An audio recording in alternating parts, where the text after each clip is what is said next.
Bismillahirrahmanirrahim. Assalamualaikum warahmatullahi wabarakatuh.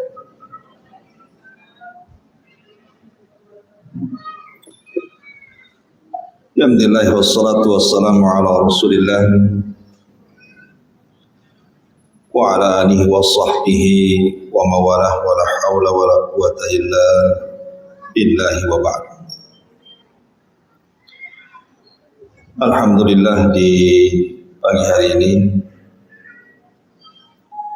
kita bisa duduk untuk bertalabul ilmi dan kajian di pagi hari ini meneruskan kajian Arba'in Nawawi dan kita masuk pada hadis ke-23. Kita baca hadisnya dulu. An Abi Malik Al-Harithi Ibn Asim Al-Ash'ari radhiyallahu anhu. Qala Rasulullah sallallahu alaihi wasallam at-tuhuru syatrul imani walhamdulillah tamla'ul mizan wa subhanallah walhamdulillah tamla'ani aw tamla'u ma bainas sama'i wal ardi was salatu nurun was sadaqatu burhanun was sabru diya'un wal Qur'an hujjatun laka aw 'alaika kullu nas yaghdu fabai'un nafsah famu'tikuha aw mubikuha rawahu Muslim. Dari Abi Malik Al-Harithi Ibn Asim Al-Ash'ari radhiyallahu anhu. Abi Malik ini termasuk dari orang-orang Ansar dan dia seorang Ash'ari, artinya dari kabilah yang berasal dari Yaman. Dan kabilah Ash'ari berasal dari Yaman itu terkenal bacaan Al-Quran. Sampai-sampai Nabi SAW kalau dalam pertempuran dan di malam hari apabila melewati pasukan perang, maka Nabi selalu mengatakan inni a'lamu aina maudi al-ash'ariyin. Aku tahu di mana letak istirahatnya pasukan dari kabilah Ash'ari. Kenapa Nabi SAW mengetahui padahal malam-malam dan tidak kelihatan? Karena kebiasaan sahabat dari kabilah Ash'ariyin kalau malam senantiasa solat malam dan mengeraskan bacaan Qurannya dan punya suara khusus, keindahan suara yang luar biasa kabilah Ash'ariyin. Salah satu sahabat yang dipuji karena bacaan Qur'annya adalah Abu Musa. Abu Musa itu dari Ash'ari. Sampai-sampai Nabi SAW mengatakan suaramu seperti suara taranumnya Daud ketika membaca Zabur. Intinya kabilah Ash'ari ini memang terkenal bacaan Qur'annya. Lah Abi Malik Al-Harith ini dia seorang Yamani, orang Yaman, kabilahnya Ash'ari, dan dia meriwayatkan hadis dari Nabi SAW sebanyak 27 hadis yang sampai kepada kita. Dan beliau meninggal di zaman kekhilafahan Umar ibn al-Khattab radhiyallahu anhu. Itu biografi sedikit dari Abi Malik Al-Harith ibn Asim Al-Asy'ari radhiyallahu anhu. Taib. Beliau mengatakan, aku mendengar Nabi sallallahu alaihi wasallam bersabda, "At-tuhuru syatrul iman." Bahwa bersuci itu separuh daripada iman. Kalimat at-tuhur, kalimat bersuci, maksudnya bersuci dari apa? Tentu yang paling besar adalah membersihkan hati dari kesyirikan. Membersihkan hati dari kesyirikan. Dan juga dari dosa-dosa di bawahnya. Ataupun maknanya membersihkan badan dari hadas ataupun najis. Makanya selalunya kalimat at-tahur digandingkan dengan salat, seperti dalam hadis ini. At-tahur digandingkan dengan salat. At-tahuru syatrul iman was-salatu nurun, dan salat cahaya. Berarti yang dimaksud at-tahur di sini artinya membersihkan badan dari hadas ataupun najis, baik dengan air ataupun dengan tanah. Maksudnya tayammum. Kemudian Rasul mengatakan walhamdulillah, dan ucapan alhamdulillah tamlaul mizan, bisa memberatkan timbangan.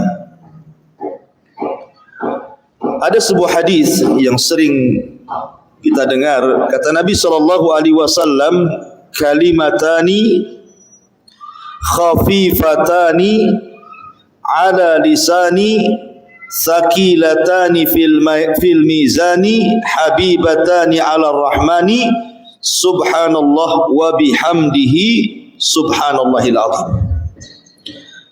Kata Nabi sallallahu alaihi wasallam, dua kalimat ringan di lisan, berat dalam timbangan, dicintai Ar-Rahman, subhanallah wa bihamdihi subhanallahil azim.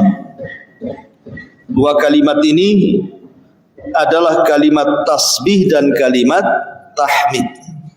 Seperti di sini, walhamdulillah artinya kalimat tahmid, tamlaul mizan, memberatkan timbangan. Wa subhanallah walhamdulillah tamla'ani ma bainas samai wal ardi. Dan kalimat tasbih subhanallah dan alhamdulillah bisa memenuhi antara langit dan bumi, artinya memenuhi timbangan. Dan ini menunjukkan keutamaan zikir dengan memperbanyak tasbih dan juga tahmid. Dan zikir itu ibadah yang paling ringan, tetapi besar pahalanya. Kenapa paling ringan? Karena zikir ini tidak seperti ibadah yang lain. Tidak terikat waktu, tidak terikat tempat, tidak harus mengeluarkan tenaga, tidak pula harus mengeluarkan biaya. Bisa dilakukan anak kecil, bisa dilakukan orang remaja, bisa dilakukan orang dewasa, bisa dilakukan orang tua, laki-laki dan wanita. Tidak harus kemudian ditentukan oleh tempat ataupun waktu yang mengikatnya. Kapanpun zikir itu bisa dilakukan. Ibu bisa zikir sambil jalan, ibu bisa zikir sambil ke pasar, ibu bisa zikir sambil masak, ibu bisa zikir sambil tidur. Jadi zikir itu ibadah ringan sebenarnya. Dan ibadah kapan saja bisa dilakukan, tetapi demikian pahalanya besar. Salah satunya adalah bisa memberatkan timbangan. Kemudian Adapun tasbih dengan tahmid, bedanya apa tasbih dengan tahmid itu? Kalau tasbih itu membersihkan segala sifat-sifat yang kurang bagi Allah. Tetapi kalau tahmid menetapkan sifat-sifat yang terpuji bagi Allah. Jadi kebalikannya. Kalau tasbih membersihkan Allah dari sifat-sifat yang mengurangi hak Allah Subhanahu wa taala. Kalau tahmid sebaliknya menetapkan sifat-sifat yang terpuji dan sempurna bagi Allah Subhanahu wa taala. Kemudian kata Nabi sallallahu alaihi wasallam, as-salatu nurun. Salat itu cahaya. Was-sadaqatu burhanun. Sedekah itu bukti. Was-sabru dhiyaun. Dan sabar itu cahaya yang sangat terang. Di sini ada kalimat nurun, burhanun, dhiyaun. Ini sebenarnya tiga kata ini semua bicara tentang cahaya. Jadi arti nur ya cahaya, burhan juga cahaya, dia juga cahaya. Lalu apa bedanya tiga cahaya ini? Kalau nur itu cahaya tetapi membawa ketenangan, itu disebut nur. Cahayanya membawa ketenangan. Tetapi kalau dia itu cahayanya membawa rasa panas. Makanya cahaya matahari dengan cahaya bulan itu beda. Kalau cahaya matahari disebut dia, kalau cahaya bulan disebut nur. Dan itu sebagaimana Allah mengatakan wa ja'ala syamsa diya'an wal qamara nurun. Wal qamara nurun. Di sini Allah mengatakan wa ja'ala syamsa dia, dan Allah jadikan matahari itu cahayanya dia. Dan Allah jadikan bulan itu cahayanya nur. Apa bedanya cahaya bulan dengan matahari? Kalau cahaya bulan tidak ada rasa panas. Tenang kita ini kan, kalau berjalan di malam hari sedang bulan purnama, nyantai saja kita jalan kan, tidak perlu bawa payung untuk supaya membentengi cahaya bulan dengan kita. Yang ada kita menikmati dengan cahaya itu. Itulah solat. Cahayanya itu membawa ketenangan seperti cahaya bulan. Kalau sabar itu disebut dia. Cahayanya membawa panas seperti cahaya matahari. Kalau seandainya ibu siang-siang itu ya ada matahari terik, kemudian kita berjemur, itu terasa panas. Bahkan ada orang yang tidak sanggup sehingga harus pakai payung untuk membentengi dia dan cahaya matahari. Artinya kenapa sabar itu diibaratkan cahaya matahari? Karena sabar itu perlu adanya ta'ab. Harus adanya pengorbanan. Susah, sedih, capek gitu ya. Makanya cahayanya seperti cahaya matahari. Tetapi kalau burhan itu hasil daripada cahaya matahari. Tidak harus kemudian kita berpanas-panasan. Seperti umpamanya kita berada di sebuah rumah tanpa ada listrik, tetapi cahaya mataharinya sampai ke rumah kita. Itu disebut burhan. Itu secara bahasa ya. Tetapi di sini yang dimaksud as-salatu nurun, salat itu cahaya, maknanya apa? Salat itu cahaya yang menerangi jiwa manusia, dan dengan cahaya itu manusia tidak disesatkan dalam perjalanan dunianya. Jadi cahaya di sini maksudnya hidayah. Tidak akan tersesat kalau orang salat itu berjalan di dunia, karena ada cahaya yang menuntunnya. Dan biasanya orang yang sholat itu ada cahaya di wajahnya, dan orang yang tidak sholat itu suram biasanya wajahnya. Bukan hanya di dunia, sholat itu juga akan menerangi kuburannya. Jadi as-salatu nur, bahwa sholat itu cahaya, maksudnya cahaya juga inda qabri. Ketika dia masuk ke dalam kubur, maka kuburnya akan terang dan bercahaya. Bukan hanya itu saja, as-salatu nur, cahaya di sini maksudnya juga cahaya yang bisa menerangi saat kita menyeberangi titian siratal mustaqim. Maka nanti kita akan diberikan cahaya untuk menyeberangi titian itu. Semakin banyak solat di dunia, maka semakin besar cahayanya untuk modal menyeberangi titian siratal mustaqim. Itulah yang dimaksud as-salatu nur, solat itu cahaya. Kemudian was-sadaqatu burhan. Sedekah itu bukti. Sedekah itu adalah bukti keimanan. Artinya orang kalau bakhil, tidak mau bersedekah, dipertanyakan imannya. Karena itu bukti masalahnya. Kayak orang ngaku-ngaku gitu ya, kan harus ada buktinya. Kalau seseorang ngaku-ngaku beriman, kalau tidak bersedekah berarti belum terbukti. Dan sedekah ini adalah amalan yang sangat agung, sampai-sampai orang yang mati ingin dihidupkan kembali hanya ingin bersedekah. Laula akhartani ila ajalin qarib la asaddaqa wa akum minas salihin. Kalaulah Allah hidupkan aku walaupun sesaat, tentu aku akan bersedekah. Kenapa demikian?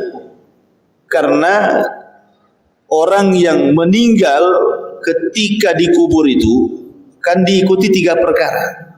Pertama keluarganya, yang kedua hartanya, yang ketiga amalannya. Keluarganya balik ke rumahnya, kemudian hartanya jadi rebutan ahli warisnya, kemudian yang sampai ke kuburannya adalah amalannya. Makanya kenapa kemudian orang yang dikubur itu ingin hidup itu kalau bisa semua harta yang jadi rebutan ahli waris itu disedekahkan menjadi sebuah amal, karena hanya itu yang bisa masuk ke kuburannya. Makanya Rasul mengatakan maluka, hartamu kata Rasul, apa yang kau makan habis, apa yang kau pakai usang, dan apa yang kau sedekahkan itulah yang akan sampai ke kuburan. Dan kalau saya buat semacam pertanyaan, ketika manusia berada di padang mahsyar, kemudian matahari didekatkan, keringat bercucuran, tentu kita ingin supaya Allah Subhanahu wa taala membuat payung antara kita dengan matahari. Mau enggak kita ini kalau seandainya kelak di padang mahsyar itu Allah Subhanahu wa taala berikan kepada kita payung sehingga kepala kita tidak langsung disengat matahari? Jawabannya tentu mau. Maka para ulama mengatakan kalau begitu bersedekah. Karena sedekah itu adalah payung antara kita dengan matahari di padang mahsyar. Mana dalilnya? Sab'atun yudhilluhumullahu fi dhillihi yawma la dhilla illa dhilluh. Ada 7 kelompok yang tidak akan tersentuh sengatnya matahari, karena dia mendapatkan naungan di hari yang tidak ada naungan kecuali naungan Allah. Salah satunya rajulun tasaddaqa, seorang laki-laki yang bersedekah dengan tangan kanannya, tangan kirinya pula datang. Ma'asyiral muslimat yang dimuliakan Allah Azza wa Jalla. Kalau ada orang yang bertanya, orang ini banyak masalah, masalahnya banyak sekali. Terkadang ada masalah itu tidak tahu penyebabnya, tahu-tahu ada saja masalah itu. Dan masalahnya tidak berhenti terus menerus.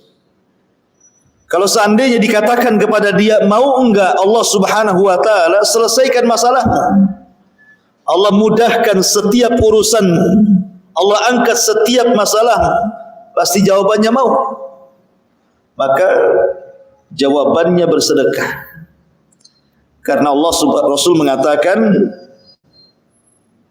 sesungguhnya innal abda fi aunillah, sesungguhnya seorang hamba itu berada pada pertolongan Allah. Maka nal abdu fi auni akhi, selama dia menolong saudaranya, artinya dengan sedekah. Jadi orang yang bersedekah itu ditolong Allah Subhanahu wa taala, sehingga setiap kesulitannya pasti akan terurai dan akan ada jalan keluar. Bahkan ada sebuah hadis yang bagus sekali, kata Rasul, Sana'iul ma'ruf taqi masari as-su. Sana'iul ma'ruf taqi masari as-su. Sana'iul ma'ruf artinya perbuatan-perbuatan yang baik, bersedekah, menolong, itu bisa taqi, melindungi masari as-su. Masari as-su itu artinya setiap perkara yang Rasul sallallahu alaihi wasallam berlindung darinya. Seperti umpamanya orang meninggal karena tenggelam, orang meninggal karena terkena reruntuhan, orang yang meninggal karena jatuh dari ketinggian, ataupun meninggal su'ul khatimah. Maka orang yang suka bersedekah, baik sedekah dengan hartanya, sedekah dengan waktunya, sedekah dengan tenaganya, sedekah menolong orang lain dengan tenaganya, maka dia akan dilindungi dari kematian-kematian seperti ini.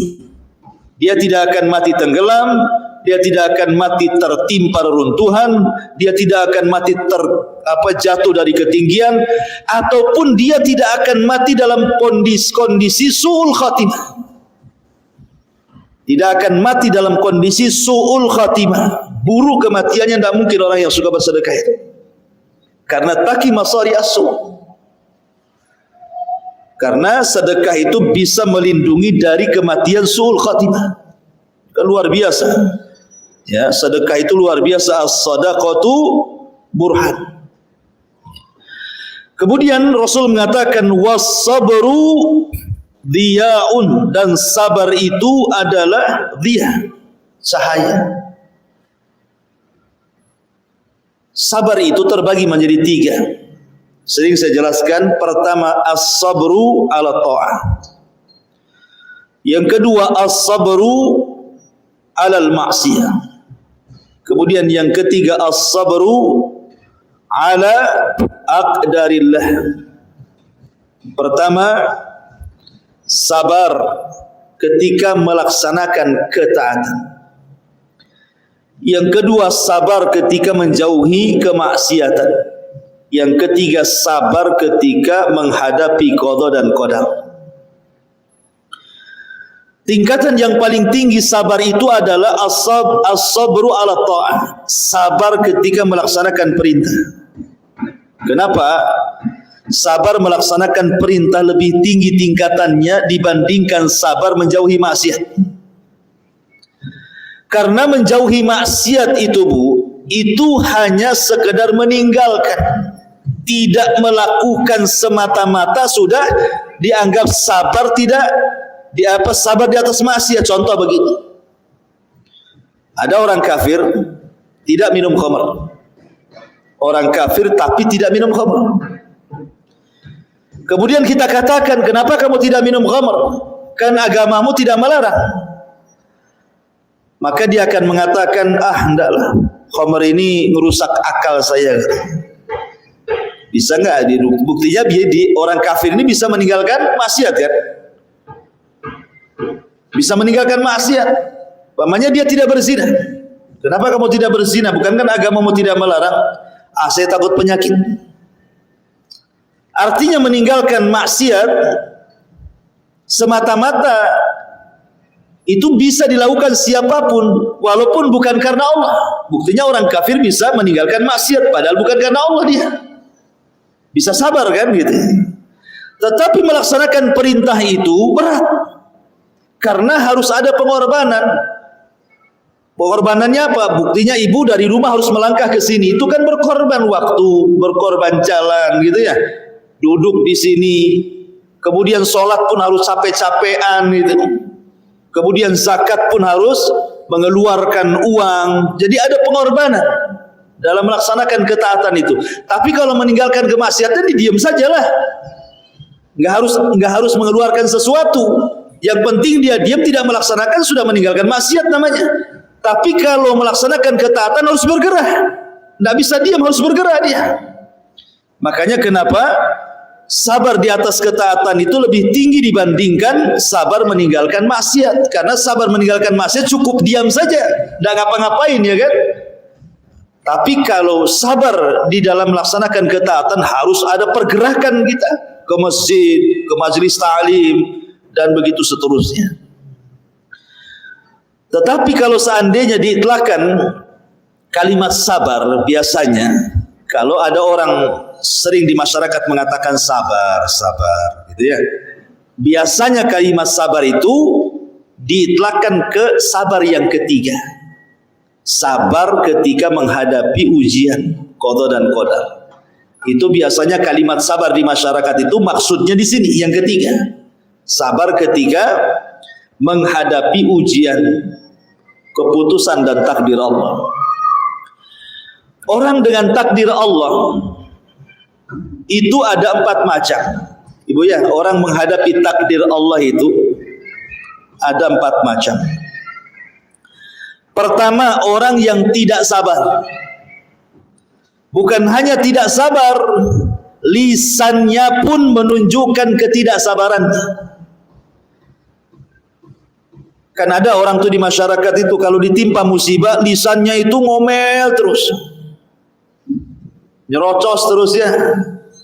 Kenapa mesti saya? Kenapa enggak si dia saja? Kenapa mesti saya? Kenapa enggak tetangga sebelah saja? Gitu ya. Kapan selesainya ini ujian untuk saya? Pokoknya mulutnya juga ngomong.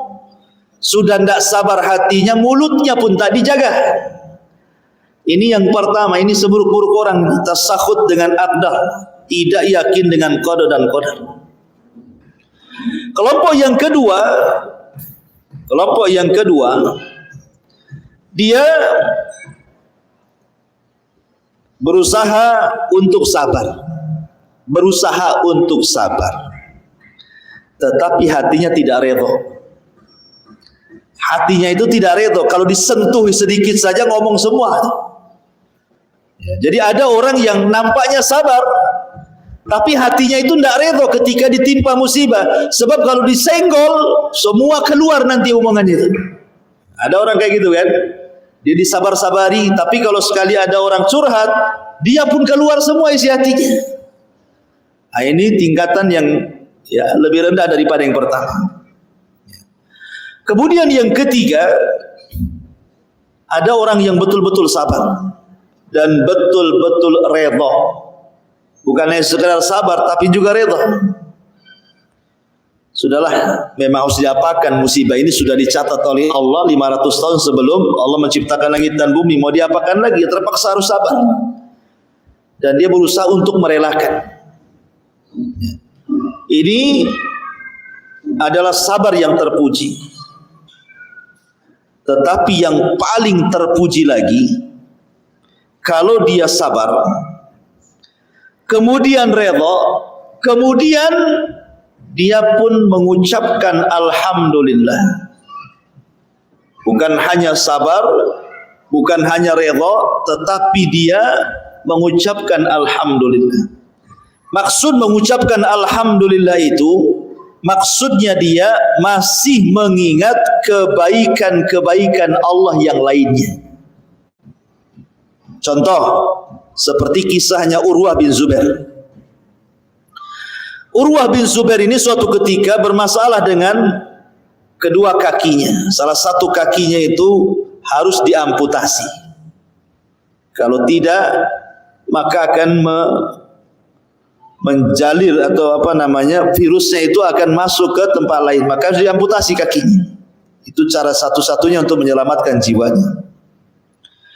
Saat diamputasi terdengarlah kematian putranya. Terlempar dari kuda kemudian meninggal. Jadi ini dua musibah beruntun loh. Musibah pertama kakinya harus diamputasi, musibah kedua anaknya meninggal dunia. Maka kemudian Urwah ibn Zubair mengatakan, alhamdulillah, Allahumma lakal hamdu. Allahumma lakal hamdu. Segala pujian hanya milik Engkau ya Allah. Kemudian orang di sekitarnya ngomong, ya Urwah, bagaimana engkau bisa mengatakan Allahumma lakal hamdu sementara kakimu bermasalah harus diamputasi dan anakmu meninggal dunia? Maka kata Urwah ibn Zubair, dia mengatakan, kenapa saya mengatakan Allahumma lakal hamdu? Karena Allah Subhanahu wa taala sudah memberikan 4 anggota badan pada badanku, 2 tangan dan 2 kaki. Ketika kakiku diamputasi, masih ada 3 anggota badan. Allahumma lakal hamdu. Allah Subhanahu wa taala memberikan kepadaku 7 anak. Kalau Allah Subhanahu wa taala memberikan atau mewafatkan 1 di antara 7 anakku, Allahumma lakal hamd. Allahumma lakal hamd, karena Allah masih menyisakan 6 anak bagiku. Jadi dia sabar, dia redha, dia pun masih mengucapkan alhamdulillah karena masih mensyukuri nikmat yang tersisa yang Allah berikan kepadanya. Ini kesabaran tingkat tinggi yang seperti ini. Karena biasanya yang keempat ini agak sulit nih. Ya kan? Umpamanya rumah kecurian, berangkasnya digondol maling. Wah, itu langsung guling-guling, Bu. Bukan hanya bantal guling saja, orangnya saya guling-guling. Ya bayangkan kan? Kayaknya kiamat. Jerit-jerit, teriak-teriak. Padahal rumahnya nggak dicuri. Rumahnya masih besar. Masih ada lah dia bernaung di situ. Mobilnya masih ada. Tanahnya masih luas. Kontrakannya masih ada. Cuman yang hilang berangkas saja. Kadang-kadang sudah lupa bahwa nikmat yang lain masih ada, itu sudah lupa gitu. Itu masih terlalu besar lah contohnya. Hilang dompet banyak kan. Itu aja udah kayak kiamat itu. Jadi ada orang-orang yang kadang-kadang melupakan nikmat Allah yang lainnya. Makanya tingkatan sabar yang paling tinggi tentang takdir itu yang keempat. Dia bisa sabar, dia bisa redha, dia bisa memuji nikmat yang tersisa gitu. Luar biasa nih kalau sudah tingkatan sabar yang keempat ini. Kemudian Rasul mengatakan wal Qur'anu hujjatun laka au 'alaika. Dan Al-Qur'an itu bisa menjadi hujah bagimu atau sebaliknya bisa mencelakakan. Kemudian Rasul menutup kullun nasi yaghdu fabai'u nafsah famu'tikuha au mubikuha. Setiap manusia keluar dari rumahnya untuk menjual dirinya. Ada yang famu'tikuha, ada yang kemudian dia jual dirinya dengan ketaatan, dengan mendekatkan diri kepada Allah Azza wa Jalla, beruntunglah dia. Tetapi ada juga au mubikuha, justru dia menjual dirinya dengan kemaksiatan, maka rugilah dia. Qad aflaha man tazakka wa qad khaba man dassaha. Ada orang yang beruntung, ada orang yang tidak beruntung. Makanya kenapa ketika Allah Subhanahu wa taala berfirman, inna sa'yakum lasyatta. Inna sa'yakum lasyatta. Fa amma man a'ta wattaqa wa saddaqa bil husna fasanuyassiruhu lil yusra. Wa amma man bakhila wastaghna wa kadzdzaba bil husna fasanuyassiruhu lil usra. Inna sa'yakum lasyatta. Sesungguhnya usaha kalian itu kan berbeda-beda. Ada yang keluar dari rumahnya dia jual dirinya untuk ketaatan, ada yang keluar rumahnya menjual diri di atas kemaksiatannya. Itulah manusia. Ya, macam-macam gitu ya. Orang keluar rumah itu kan macam-macam. Ada yang keluar rumah itu ya memang betul-betul datang ke pengajian. Berarti dia jual dirinya kepada ketaatan. Ada yang keluar rumah itu memang sengaja datang ke tetangga untuk menggelar gibah gitu ya. Pengajian juga, cuman beda pengajian gibah, ya. Yang ngobrol tetangganya, itu kan beda. Tak sama-sama keluar dari rumah tuh. Makanya kemudian di sini Allah Subhanahu wa taala mengatakan barang siapa yang dia suka memberi, bertakwa, kemudian yakin dengan sorga, maka Allah mudahkan perjalanan hidupnya. Tapi siapa yang bakhil, merasa cukup, tidak yakin dengan sorga, Allah persulit jalan hidupnya. Artinya manusia itu macam-macam bentuknya di dunia ini.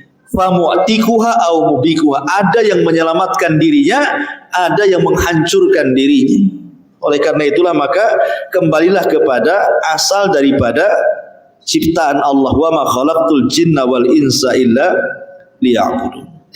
Tidaklah aku ciptakan jin dan manusia kecuali untuk beribadah kepada Allah Subhanahu wa taala. Wallahu alam, ini di antara penjelasan singkat dari hadis Arba'in yang ke-23. Taib, kita buat tanya jawab saja, silakan.